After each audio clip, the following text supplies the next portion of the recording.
V plezalnem centru Slovenska Bistrica je pretekli četrtek predaval vrhunski alpinist Luka Krajnc, ki je v zadnjih letih skupaj z Luko Lindićem eden glavnih protagonistov slovenskega in svetovnega alpinizma. Konec februarja sta v Patagoniji preplezala novo prvenstveno smer pot.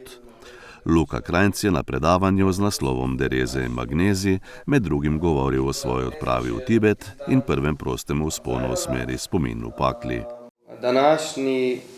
Današnjem predavanju bi jaz predstavil tri take odprave, ki so na mene kar dosti vplivale. Prva zgodba bo v bistvu iz Patagonije, moj prvi trip v Patagonijo leta 2013. Takrat sem jaz bil prvič v Patagoniji in sem se v tiste stene kar malo zaljubil. Potem je bilo iste leta še ena odprava v Tibet, ki je bila bolj snežno obarvana in je v bistvu dala en drug pridih tisti sezoni. Ta zadnja zgodba bo pa malo bolj topla, pa povezana z paklenico, ko jo verjetno vsi poznate.